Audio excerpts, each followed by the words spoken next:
What's up, brothers and sisters? I was going to say good evening, but depending on what time you watch that, I guess that might not make very much sense. So I guess I'll just go with what's up. I'm Keaton Carter, and I serve my mission in Helsinki, Finland. And I just returned about a month and a half ago, maybe a little bit more. It's kind of hard to keep track when there's no church to kind of re-register the week. It's been a long time since I've been here speaking to, I guess, the viewers. And a lot has changed since that point. And I know life is constantly changing, especially, I'm sure we're all familiar, all those that have been on a mission know that a lot changes on your mission too.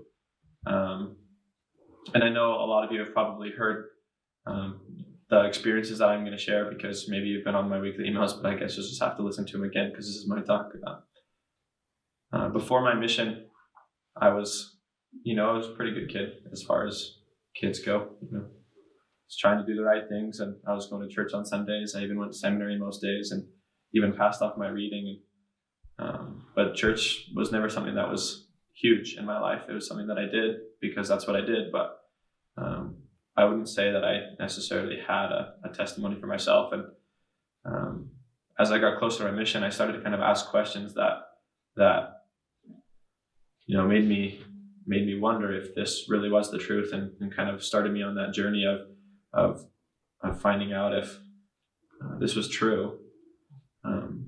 And it got to the point right before my mission, I was asking these questions and I didn't have necessarily a lot of answers, that I kind of maybe got a little frightened. And there was a point that I was contemplating not going on a mission, and I'd already gotten my call and everything. And it was actually my dad.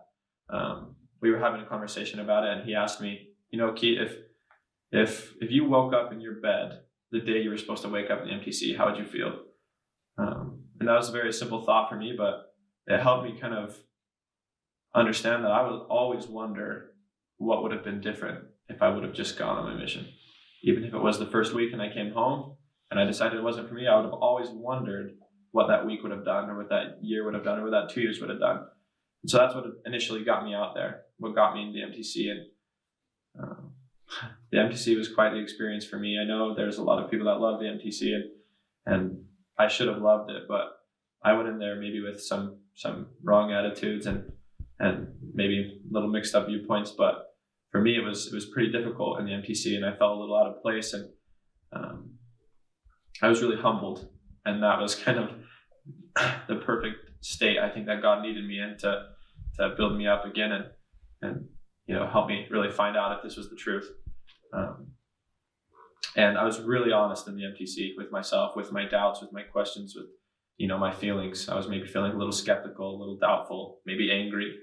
And I don't think those feelings are wrong now looking back either. I think that honesty that I had then in the MTC was what eventually led to, my testimony now, being just as honest with the way you feel, being just as honest, with the experiences that I had later on my mission. That honesty was the reason I gained a testimony. And it's from those personal experiences that I had on my mission that I gained my personal testimony that this church is true, and that Book of Mormon is true, and everything that goes along with that. And in Finland, the Finnish people are really awesome people. They're really educated, the smartest people you ever meet. I can't count how many times I felt confounded by the Finnish people, but one thing that I clung to, that I experienced for myself on my mission, was that we didn't have to sell it to anybody. No one had to take our word for it in Finland, because just the same way that we all can gain a testimony for ourselves, they could too. They could have that personal experience and find their own reasons to believe. They could do the experiment like we've all done, and that was just something so special to me. That's something I treasure about this gospel and about testimony, is that we all have the opportunity for ourselves to go and find reasons to believe and experiment. And the Finnish people they're really good at experimenting and doing tests. And so that was something that I really saw a lot of success in my mission, was really just helping people kind of find out for themselves and ask questions for themselves. And for me, that was where my testimony came from, was those personal experiences. And it was specifically with the Book of Mormon. But another beautiful thing I think about testimony is that the way we find those reasons to believe, and even those reasons themselves, aren't the same for everyone. For me, it might have been, I really had to read the Book of Mormon, and I had to get some answers to questions, and had to go on a mission experience for me to find that testimony. But there was one person I met on my mission. His name is Henry, and he's the only person that I ever saw go to baptism on my mission. And his reasons to believe were completely different from mine, and God knew exactly what he needed. We met him on a bus to a city called, actually we were on our way back from a city called Bordeaux, and we went there maybe once every 2 weeks, and the bus times were really irregular.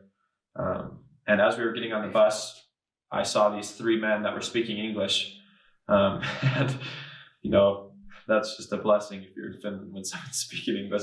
So of course I took that opportunity to talk to him, and one of these people was Henry, and I didn't even think anything of it. I just said hi, told him who we were, that we were missionaries, and got on the bus and tried to look for a seat next to him, but unfortunately all the seats were taken. So kind of bummed, we went to the back of the bus and just sat down, and about halfway through this bus ride, this man, Henry, he stands up and he walks right down the aisle to us. And in Finland, that's super strange.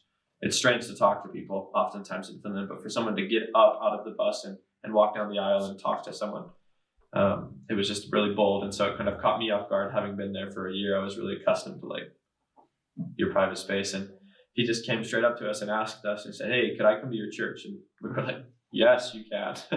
That's exactly the point. You can come to church.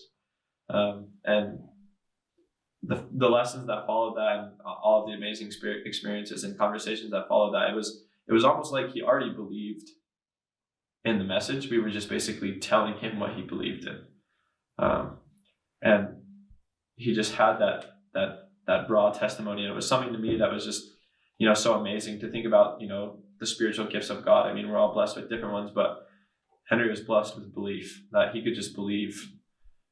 He just felt it, and he really believed that it was true, and things progressed really well with him. And I really loved those and cherished that experience, and it was a really big growing experience for me and my testimony. And it was just really amazing, and I'm really grateful for that opportunity that we have to ask for ourselves, because the restored gospel is really just a bunch of bold claims. You walk out on the street and you're talking to people, and you're sharing your experiences, and some of the things that you tell people are really different and really new and really bold, quite frankly. And if they're true, they're really important that you tell those things. But it's really important that people can try for themselves and not just take your word for it, because some of those things can be hard to believe. For example, like the word of wisdom in Finland, that is a really bold claim to say that's the truth, that you can't drink coffee, for example. That's a bold claim. And if it's true, it's really important. But if it's not, then maybe we should just enjoy our coffee. But I just want to share my testimony. And I'll share this maybe a small part in English so you guys can understand, and it would be cool to do it in Finnish too. But I really do have a testimony that this is true. That it really is. And I gained that testimony through the Book of Mormon. And yeah, I was on a mission doing it, but it was really the Book of Mormon for me, reading that book and asking questions and being honest with those feelings that I had. They're real, and they were never something to me that were overwhelming or undeniable. In my experience, the way that God has spoken to me in my life is with seeming coincidences. It's just enough to make you wonder, was that God? Did I really get a spiritual prompting? And it's kind of up to me. This is just my experience, but it was always just kind of just enough to question and be possible that it was from God. That those answers that I received when I read the Book of Mormon, I kind of had to decide, what am I going to believe here? I mean, both are possible. It might just be a coincidence, but it also might be from God. And I'm really grateful for those experiences, and I have a testimony that other people can gain that experience too, and that testimony for themselves. as they read the Book of Mormon and really experiment and fulfill the requirements necessary to receive that end of the promise. What it talks about in Mormon 10 is just that it's by the Holy Ghost that you'll know all things. It's a really powerful promise. Yeah, but I guess I can testify and finish because that's what we do, I guess. No, kun minä tulin Suomeen, se oli vähän vaikea minulle. Ja minulla ei ollut iso todistus silloin, mutta pikkuhiljaa minä olen saanut minun todistus ja minä uskon siihen, että tämän sanoman, joka me jaamme jäseninä ja lähetysarneina on totta ja että kaikki ihmisiä voi tulla tietämään heidän itsensä, että se on totta. Ja se sanoo pyhäkirjoituksissa, että pieni asioilla iso asioita tulee. Ja minä uskon siihen, että jos me voimme tehdä niitä pieniä asioita joka päivä ja yrittää ja pyrkää, sitten me voimme saada meidän oma todistus siitä asioita. Ja tämä on minun todistus Jeesuksen Kristuksen nimessä. Aamen. Amen.